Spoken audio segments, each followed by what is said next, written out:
দর্শক সবাইকে নববর্ষের শুভেচ্ছা জানিয়ে শুরু করছি ক্লেমন বিয়ন্ড দ্য গ্যালারি। আজকে একটু ভিন্নভাবে সাজিয়েছি আমরা আজকের বিয়ন্ড দ্য গ্যালারি। আজকে আলোচনা হবে মূলত নতুন বাংলা নতুন বছরে প্রত্যাশা এবং সম্ভাবনা নিয়ে ক্রীড়াঙ্গনের। মূলত আমরা আলোচনা করব ব্যাডমিন্টন এবং শুটিং নিয়ে। আমাদের সাথে দুজন অতিথি আছেন যারা দেশের গণ্ডি পেরিয়ে আমাদের আন্তর্জাতিক অঙ্গনেও সাফল্য এনে দিয়েছেন। দুজন স্বর্ণজয়ী অ্যাথলেট এসএ গেমসে, একজন শুটিংয়ে তৃপ্তি কবির আছেন, পাশাপাশি আছেন শাটলার, সবাই তাকে চেনেন, স্বর্ণজয়ী শাটলার এলিনা সুলতানা। দুজনকেই স্বাগত আমাদের এই আজকের আয়োজনে। থ্যাংক ইউ শুভ নববর্ষ। শুভ নববর্ষ দুজনকে অবশ্যই, এবং খুব দারুণ লাগছে আপনাদের নববর্ষের সাজে। Thank you. জি, একটু শুরু করতে চাই তৃপ্তি কবিরকে দিয়ে। আমরা যেহেতু আরেকটা নতুন বাংলা নববর্ষের প্রথম দিন, আজকে পয়লা বৈশাখ, একটা নতুন বছর শুরু হতে যাচ্ছে, বাঙালিদের একটা উৎসবের দিন।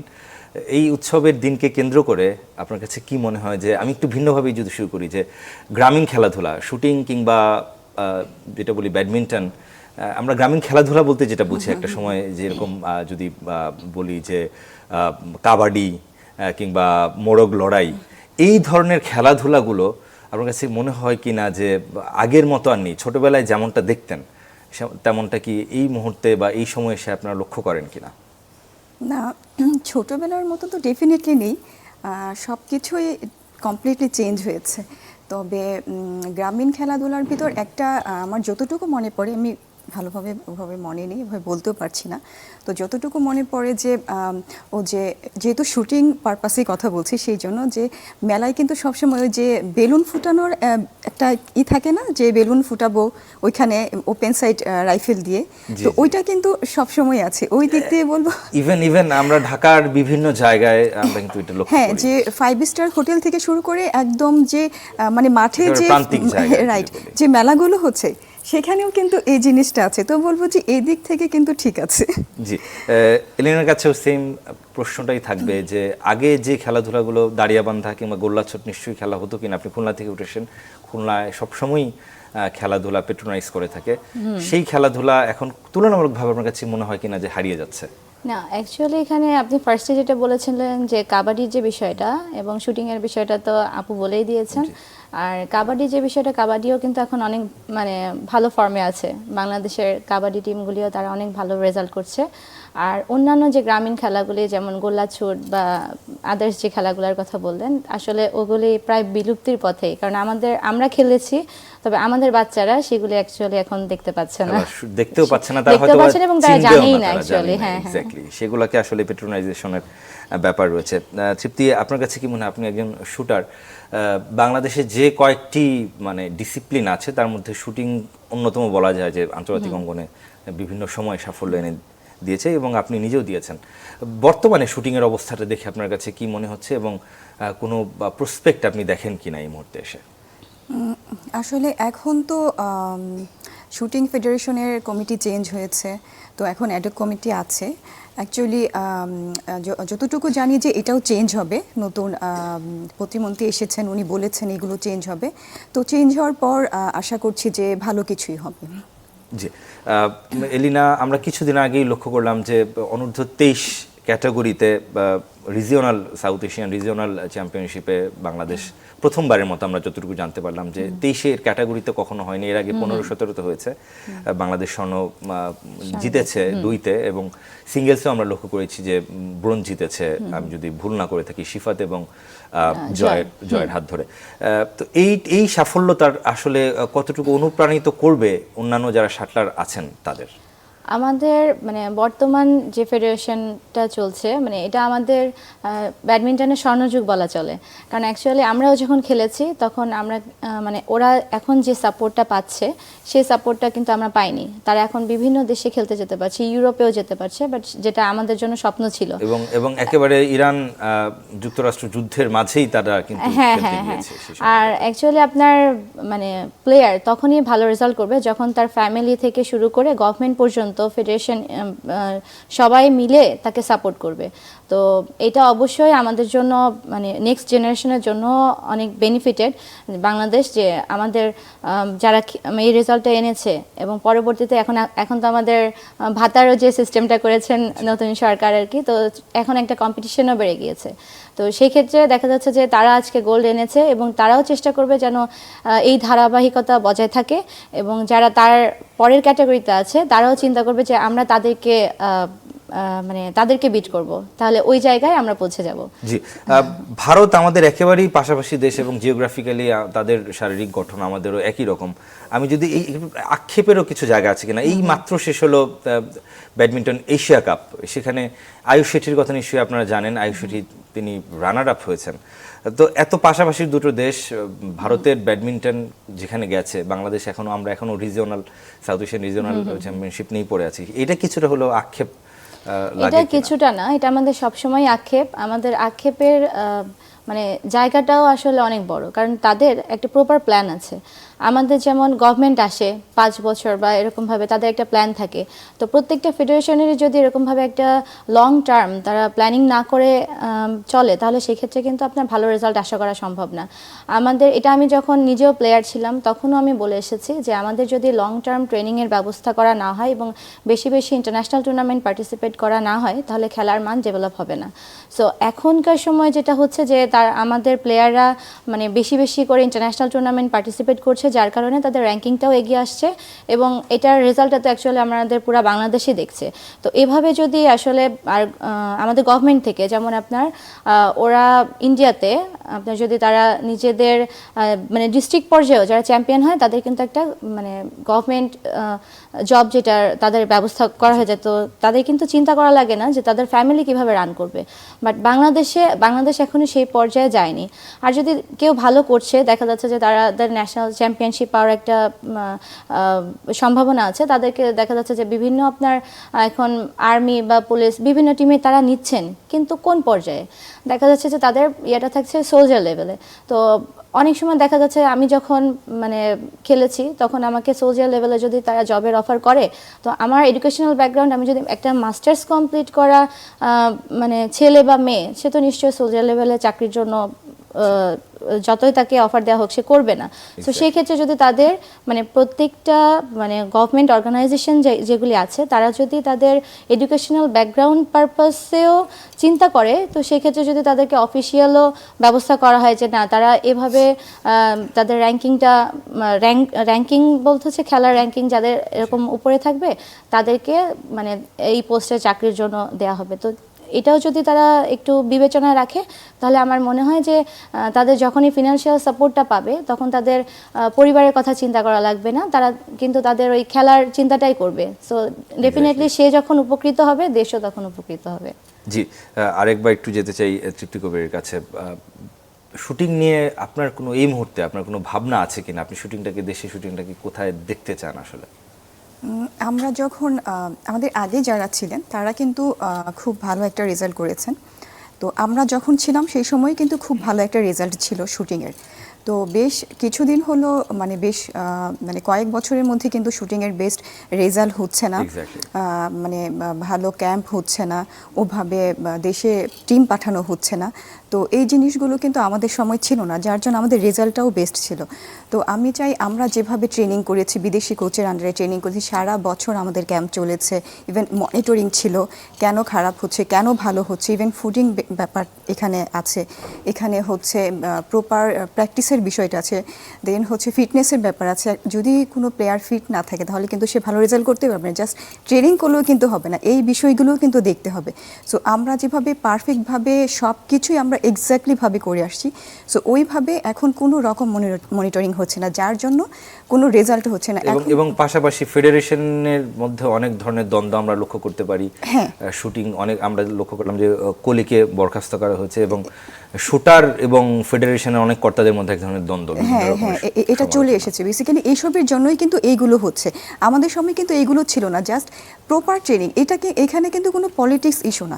আমরা যে বেস্ট সবসময় আমরা ট্রায়াল দিয়েছি, যে বেস্ট সে যাবে, তার কি সাপোর্ট করতে হবে, তার ফিজিক্যাল কন্ডিশন কি, এইভাবেই কিন্তু যেটা হয় সিস্টেম ওয়ার্কস, আমরা কিন্তু এভাবেই চলেছি। কিন্তু এখন এটা হচ্ছে না, যার জন্য এইরকম একটা মানে সব কিছুতেই ঝামেলা হচ্ছে, সব কিছুতেই মানে পলিটিক্স হয়ে যাচ্ছে। ওর সাথে ওর ঝামেলা, ওর সাথে ওর ঝামেলা, কেউ কেউ কিছু বলে পার্সোনালি নিয়ে নিচ্ছে, এটা ইস্যু করে একদম মিডিয়াতে চলে আসছে।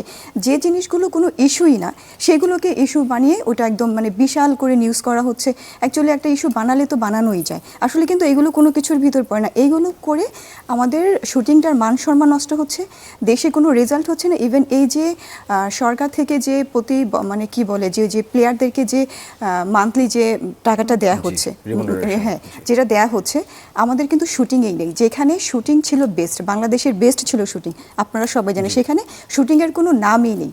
তাহলে আপনি চিন্তা করেন কোন পর্যায়ে চলে গিয়েছে। সো এটার আমি চাই যে আমরা যেভাবে ট্রেনিং করেছি, ট্রেনিংটা প্রপারভাবে ট্রেনিং করতে হবে, পলিটিক্সটা টোটালি অফ করতে হবে। এখানে কোনো পলিটিক্স থাকবে না, ইভেন পছন্দ বলতে কেউ থাকবে না যে মানে আমার পছন্দের প্লেয়ার ও থাকবে না, এই জিনিসগুলো যেন না থাকে।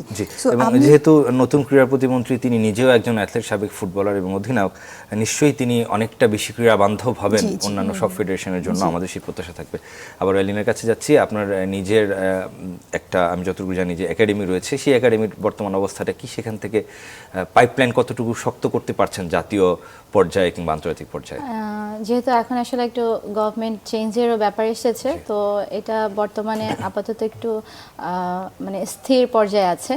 আর আমিও যেহেতু মানে আপনার ঢাকা ইন্টারন্যাশনাল স্কুল অ্যান্ড কলেজের ফিজিক্যাল এডুকেশন ডিপার্টমেন্টের হেড হিসাবে আছি, তো আমার এখন আসলে ফুল কনসেন্ট্রেশনটা আমি দিতে পারছি না এরকমভাবে।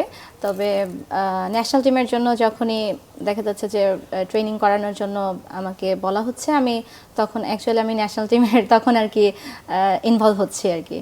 তো সেক্ষেত্রে আমি আসলে যেহেতু আমার বেবিও অনেক ছোট, সেজন্য আমি এই সময়টা পর্যন্ত আপাতত আমি একটু কনসেন্ট্রেশন দিতে পারছি না। তারপরে মানে খুবই শর্ট টাইমের ভেতরে আবার ভালোভাবে শুরু করার ইচ্ছা আছে। নিশ্চয়ই আপনি পারবেন, কারণ আপনি যত জায়গায় হাত দিয়েছেন আমরা দেখেছি যে সবগুলো জায়গাতে আপনি সফল হয়েছেন ইনশাআল্লাহ। তৃপ্তি, একটু জানতে চাই যে আপনার দুজনই আসলে একেবারেই মানে অ্যাথলেট পরিবার থেকেই। আপনার হাজবেন্ড, তিনি সুমন ভাইকে আমরা সবাই চিনি, তিনি ব্যাডমিন্টন ফেডারেশনের সেক্রেটারি। এই ধরনের পরিবারগুলো থেকে যখন যারা উঠে আসে, বা আপনি এনায়েত ভাইকেও আমরা চিনি সবাই, আপনার কতটুকু সাপোর্টিভ হয় অন্তত খেলাধুলার ক্ষেত্রে, এবং সেটা কতটুকু আসলে এক্সেলারেট করে নিজেকে আরও বেশি যদি বলি যে শানিত করার ক্ষেত্রে? ডেফিনেটলি 100%। ফ্যামিলি সাপোর্ট সব থেকে বড় কিছু, মানে ফ্যামিলি সাপোর্ট ছাড়া কখনোই কোনো কিছু করা যায় না। একটা পর্যায়ে যাওয়ার পর কিন্তু ওইখান থেকে মানে পিছিয়ে আসতে হয়, কারণ হচ্ছে সাপোর্ট যদি না থাকে। সো এই সাপোর্টে যে যেখানেই থাক না কেন, যদি 50% সে অ্যাচিভ করে ফ্যামিলির সাপোর্টে, সে কিন্তু 100% চলে যায়। তো এটা বিগ একটা ইস্যুস। মানে সেটা আমি যদি সুমন ভাইয়ের কথাই বলি, যে কিভাবে সাপোর্ট দেয় আসলে আপনাকে? আসলে শুধুমাত্র খেলাধুলার ক্ষেত্রেই না, আপনি যখন নাকি এক ধরনের মানসিকতারও কিন্তু একটা ব্যাপার আছে, যে আপনি নিজেও অ্যাথলেট, সুমন ভাইও অ্যাথলেট ছিলেন, সেই জায়গাটা থেকে আমি খেলাধুলার বাইরের কথা বলছি, সেই মন মানসিকতা যখন এক হয়ে যায়, তো নিশ্চয়ই একটা যে কোনো কাজের ক্ষেত্রে বা যে কোনো কিছুর ক্ষেত্রে আপনার কাছে কি মনে হয় যে সেই মোটিভেশনটা কাজ করে কিনা? হ্যাঁ, অবশ্যই কাজ করে। বিকজ হচ্ছে যে মানে কি বলবো, যে যারা প্লেয়ার তাদের কিন্তু মন মানসিকতা সবসময় অনেক ব্রড থাকে। তো সব কিছুর ক্ষেত্রে যে মানে কি বলে এটাকে, যে মন মানসিকতা একটু মানে ব্রডার থাকে, নিশ্চয়ই ন্যারো ভাবে তারা চিন্তা করে না, কোনো কিছুই ওভাবে চিন্তা করে, ইভেন সব কিছুতেই ফ্রি ভাবে কাজ করা যায়, কোনো কিছুতেই মাইন্ড করে না, ইভেন কিভাবে করলে বেটার হবে, এই তো সবকিছু মিলে ভীষণ। তারপরও আপনারা চলছেন একসাথে, এবং নিশ্চয়ই আরো মানে অ্যাকচুয়ালি এটা তো স্বাভাবিক। মানে খেলার ক্ষেত্রে আমরা একই জায়গায় থাকলেও দেখা যাচ্ছে যে as a person say different, আমিও মানে আমার কিছু কিছু ইথিক্স কাজ করে যেটা তার থেকে টোটালি ডিফারেন্ট। তো ডিফারেন্ট সব কিছুতেই। আর সে বাইরে দেখা যাচ্ছে সবার সাথে খুব সুন্দরভাবে মানে অ্যাডজাস্ট করে ফেলে, বা খুব সুন্দরভাবে, যেটা হয়তো আমি পারি না। আর অনেক ক্ষেত্রে দেখা যাচ্ছে তার ওই কিছু কিছু জিনিসগুলো আমার ভালো লাগে, আবার বেশিরভাগ ভালো লাগে না। তো সেই ক্ষেত্রে আসলে হয় কি যে মানে স্বাভাবিক, এটা আসলে এটা তো আপনি জায়গা মতো একেবারে জায়গা না, তারপরে অবশ্যই আমরা সবাই চাইবো যে আপনারা দুজনেই এগিয়ে যাবেন, এবং দুজনেই দেশকে আরো অনেক কিছু আপনাদের দেওয়ার আছে, সেটা কোচিং এর মাধ্যমে হতে পারে। প্রশ্ন থাকবে তৃপ্তির কাছে, যে একটু ভিন্ন ধরনের প্রশ্ন। আজকে যেহেতু পহেলা বৈশাখ সাধারণত কি করা হয়? হচ্ছে এই তো এখন সবসময় একটু ঘোরা হয়, তবে এখন যেহেতু সুমন আমার সাথে আছে সেই জন্য স্পেশাল।